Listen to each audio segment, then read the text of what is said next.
qui ont commencé depuis le mois de juin et le Seigneur m'avait dit de me taire parce que ça allait finir tout seul. Et j'ai vu comment c'est fini tout seul. Mais il y a d'autres niveaux d'attaque. Dieu m'a dit là, tu vas parler. Soyez en paix. Dieu m'a donné la sagesse de parler maintenant. Soyez en paix, respirez.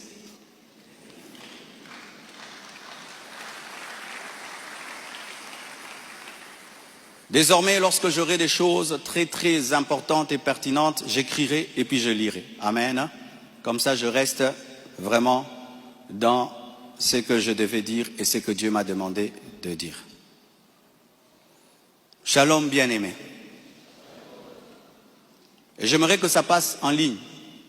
Comme le combat est sur Internet, la réponse est sur Internet également.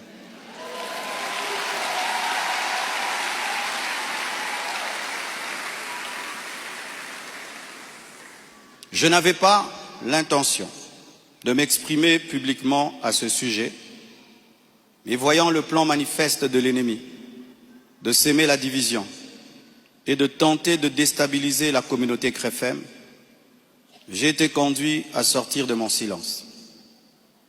Et cela se fait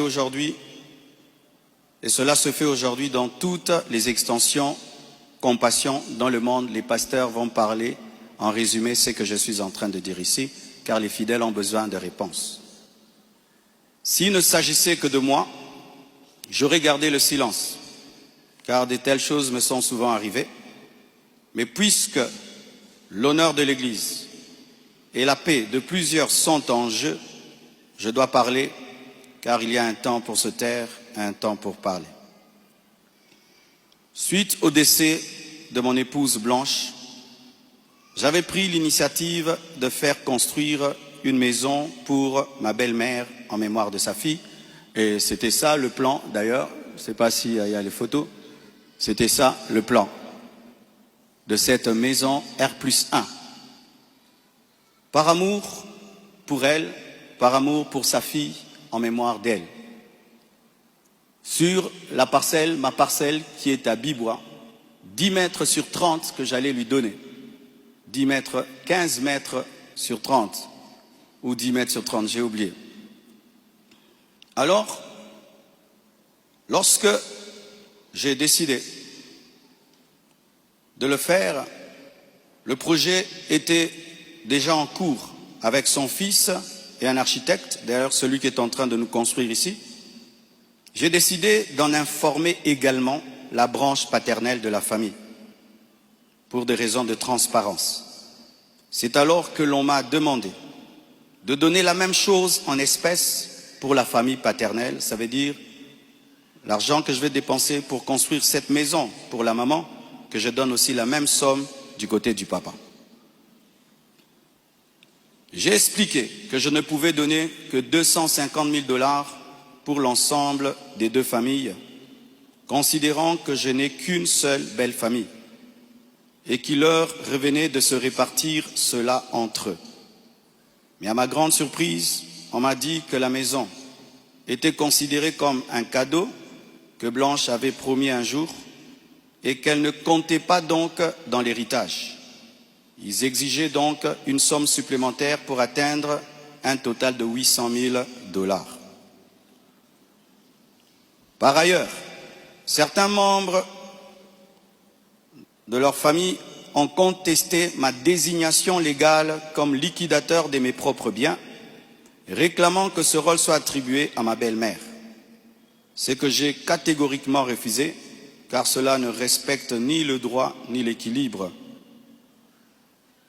Comment je peux être vivant et c'est quelqu'un d'autre qui va liquider mes biens?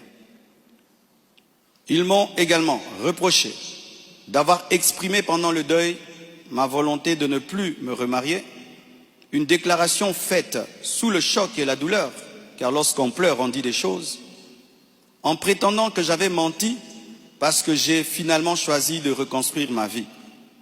L'un d'eux m'a même dit que je devais rester veuf jusqu'à ce qu'ils reçoivent leur héritage. 2 réunions ont eu lieu entre moi et une partie de ma belle famille. Malheureusement, aucun accord n'a pu être trouvé. Ils m'ont officiellement réclamé 800 000 $ au travers de mes avocats, tandis que j'avais proposé 250 000 $ à l'amiable, par amour, par respect et pour honorer la mémoire de Blanche. Cela alors même que dans ma famille Tounassi, les biens sont toujours laissés à 100% aux orphelins, car c'est là notre coutume, nous ne dérangeons jamais les veuves ni les veufs, tout est donné aux orphelins. Suite à cette impasse, nous avons lancé un inventaire légal de mes biens, conformément au code de la famille en RDC, dans le cadre d'un régime de communauté de biens avec 4 héritiers. À ce jour, leur part est estimée à moins de 150 000 $, car certains biens que nous avons, certains ont été mis totalement au nom des enfants, et nous, on n'est que des représentants, mais ce n'est pas à nous. Et d'autres biens ont été donnés à l'orphelinat. On a vendu notre parcelle de Limété à l'orphelinat à un prix cadeau. Donc, c'est 150 000 $, donc inférieur à ce que j'avais volontairement proposé. Les calculs d'ailleurs sont en cours jusqu'à aujourd'hui parce qu'ils considèrent que ce n'est pas le bon chiffre. Mais alors que les discussions entre avocats étaient en cours et que j'étais en voyage, certains ont choisi la voie de la diffamation publique. Leur objectif, me nuire personnellement et anéantir le ministère. Ils me l'ont dit clairement, que nous allons détruire ton ministère, nous allons détruire ta réputation, nous allons détruire l'Église. Récemment, un numéro anonyme d'Afrique du Sud m'a confirmé ce plan. La personne a affirmé détenir plusieurs enregistrements vocaux dans lesquels Blanche était en train de se confier à sa maman. Et un jour, je parlerai de tout ça, mais pas maintenant. J'en parlerai dans 1 mois, 6 mois. Un jour, je parlerai de tout ça. Ces paroles arrachées de leur contexte et de leur timing, me faisant passer pour un mauvais mari, notre couple pour un couple détruit, alors que la plupart d'entre vous ici, vous savez combien nous nous aimions, mais dans chaque couple, il y a des temps, des fois, des petites frictions, comme dans tous vos couples, et en 18 ans, jamais nous n'avons parlé de divorce, je ne l'ai jamais frappé, je ne l'ai jamais insulté, je ne l'ai jamais tapé. Après 18 ans de mariage, je lui ai redemandé en mariage. Je suis allé prêcher dans l'église de mon fils Olivier, au Botswana. Tout ce qu'il m'a donné pour me bénir, je lui ai acheté une bague en diamant et je lui ai redemandé en mariage. Elle avait même témoigné dans une émission ici. Quand vous voyez ces dernières vidéos, cette femme était heureuse, était épanouie. Aujourd'hui, on veut changer toute cette belle histoire en un couple détruit. C'est totalement faux. Ceux qui veulent me croire, croiront. Ceux qui ne veulent pas, ne croiront pas. Mais je sais qui je suis devant Dieu et comment j'ai fait de tout mon mieux pour que cette femme ne manque de rien et de rien et de rien. Je ne sais pas si un jour Oracle pourra m'appeler et je l'enregistrerai pour un jour sortir ces enregistrements. Des fois, je me pense être dans un film. Il m'a aussi été reproché faussement qu'Esther venait déjà à Kinshasa du vivant de Blanche, ce qui est faux. Vous pouvez aller à la DGM, c'est seulement le mercredi. Elle est venue quand? Mercredi qu'elle est venue. Et d'ailleurs, quand elle est arrivée à l'aéroport, la DGM devait l'amener parce que c'était sa première fois. Je l'ai rencontrée après le départ de Blanche au travers d'un ami. Avant cela, je ne la connaissais pas. On ne se connaissait pas. Et on dit que j'allais souvent au Canada plus de 10 fois. De toute ma vie, je suis allé au Canada que 2 fois, pendant que Blanche était vivante. Et après, j'ai voulu aller, je n'ai pas eu le visa. Ceux qui font mes démarches de visa du Canada sont là. Je ne suis même pas allé 3 fois au Canada dans ma vie. Et ce qui est pire, on dit que j'ai pris ces biens, ces sacs, C'est plutôt ces habits, j'ai mis dans des sacs poubelles pour donner à la belle famille. Est-ce que toi, tu gardes tes habits dans des sacs poubelles pour que moi j'ai des sacs poubelles à mettre des vêtements? On a mis ces habits dans des valises et dans des gros sacs parce qu'il y en avait beaucoup. Quand ils sont venus prendre les habits, ils ont cru qu'il y en aurait quelques-uns. Il n'y avait pas assez de place dans leur voiture. J'ai dû leur prêter même un bus pour amener les habits. Il y avait au moins 4 grandes valises et des grands sacs. Les sacs là qu'on utilise quand on a trop de vêtements. Mais ce ne sont pas des sacs poubelles. Plus de 6, si j'ai oublié. J'ai même la photo, je compte parce qu'il faut être précis. C'est ça, 4 valises et 1, 2, 3, 4, 5, 6 grands sacs. Et si certains doutent, je vais vous envoyer tout ça au président des départements. Vous aurez ces photos. Tout ça, pourquoi?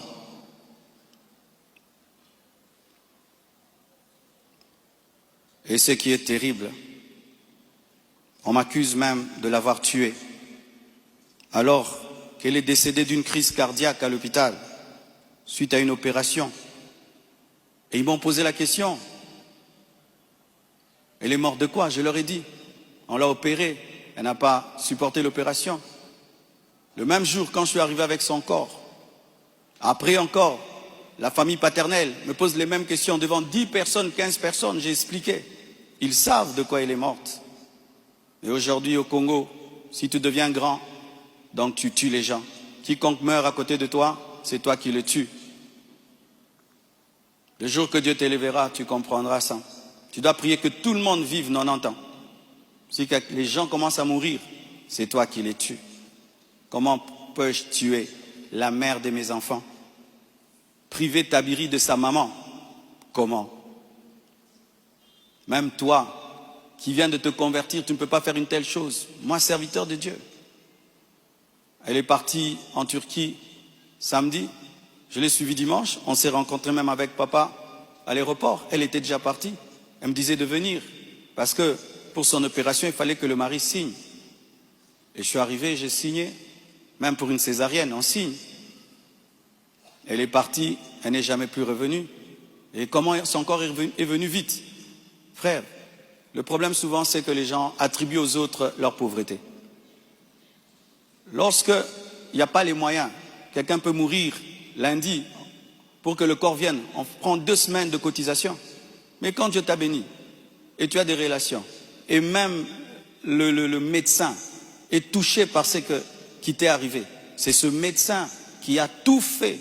Je dis, je ne peux pas dormir dans votre pays, je ne peux pas rester, je ne peux pas supporter. Je dois partir demain. Mes enfants ne peuvent pas rester en train de pleurer dans ce pays.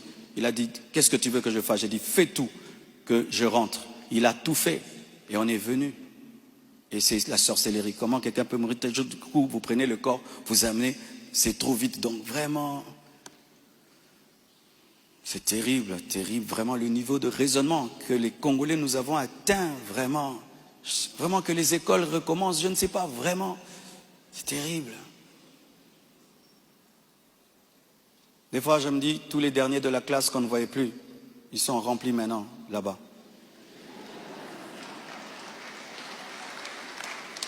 Et vous savez, le dernier de la classe, le professeur donne un cours de 2 heures du temps, et puis il a 1 sur 10. Le premier de la classe, il comprend, tu l'as 10 sur 10. Tu te dis, comment tu ne comprenais pas? C'est ça, maintenant, on a des cerveaux des derniers de la classe en RDC. Dis à ton voisin, même ce que tu es en train de comprendre, ce que le pasteur dit. Il faut vérifier, hein. Peut-être tu es un dernier de la classe à côté de toi.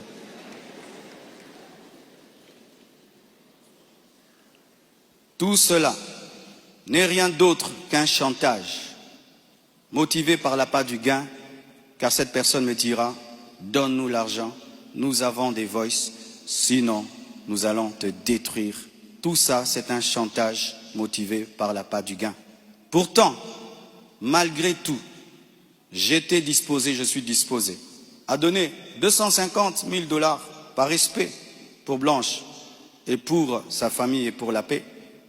Mais je ne peux pas accepter l'injustice d'une exigence démesurée de 800 000 $. Comme je vous dis toujours, cette église n'appartient pas à mes enfants. J'ai investi 26 ans de ma vie dans cette église, mais rien n'est à mes enfants. Qu'est-ce que mes enfants auront? Les quelques biens que j'ai, c'est à eux. Ils ne viendront pas un jour vous déranger ici. Et donc je ne peux pas donner par peur ou par chantage ce qui est à eux. Ils diront, tu es quel genre de père? Et l'église, ce n'est pas nous. Et ce que tu as n'est pas à nous. Je ne le ferai pas. C'est pourquoi j'aimerais dire aux veuves et aux veufs, ne vous laissez pas dépouiller. Ne vous laissez pas dépouiller. Ne vous laissez pas dépouiller. Ce que je prêche, je le vis. Mon combat, c'est que je vis ma prédication, mon message. Mon combat, c'est le message de la sainteté qui dérange. Mon combat, c'est que une fois, j'ai vu l'esprit du léopard et il m'a dit, tu veux me combattre? Ce pays est tenu par un esprit de léopard, un esprit méchant. Regardez comment nous sommes devenus méchants. Regardez comment nous sommes devenus méchants, mes frères. Cette méchanceté démoniaque satanique.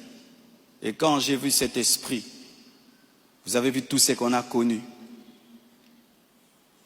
C'est pourquoi, pour finir, je vous prie, ne cédez pas à la haine. Au-delà des personnes visibles, il y a un combat spirituel. C'est une attaque de l'esprit de léopard que Dieu m'avait déjà révélé. Un esprit rusé et violent qui cherche à abattre les hommes de Dieu et à ravager les familles. Bénissez ceux qui vous persécutent. Priez pour ceux qui vous calomnient. Matthieu 5, verset 44. Ce n'est pas le moment de combattre dans la chair. Restons enracinés dans la vérité, dans l'amour et dans la prière. Pour ceux qui souhaitent des informations juridiques fiables, je vous invite à contacter mes avocats, le maître Béladé et le maître Abed, qui sont des fils de la maison. Et sachez que toute chose concourt au bien de ceux qui aiment Dieu. Romains 8, verset 28. Et je rends grâce à Dieu pour toutes mes épreuves et tous mes combats. Je suis l'un des hommes de Dieu aujourd'hui les plus persécutés dans ma génération. Quand je regarde mes amis, mes pères, des fois je me dis, Satan vous a oublié ou quoi? Mais je rends grâce. Ça fait de nous une église 4x4. Les gens sont étonnés. Comment cette église n'est pas morte? D'ailleurs, ça grandit. On vous insulte, vous allez à l'église. Vous allez mercredi, vous allez vendredi. Venez 25 matins, une église 4x4. Car ce qui ne te tue pas te rend fort. Et avec Dieu, nous ferons des exploits. Alléluia! Ce message est l'avant-dernier que je ferai à ce sujet. Après le suivant, dans des mois, pas 25 matins, je vous laisse tranquille, les mêmes équilibres, profondeur. Après, une seule chose après. Et puis, on n'en parlera plus. Ceux qui voudront croire, croiront. Mais sachez que moi et vous, nous devons continuer à bâtir comme Néhémie, une main à l'œuvre et l'autre sur l'épée. À bon entendeur, salut, que Dieu vous bénisse abondamment.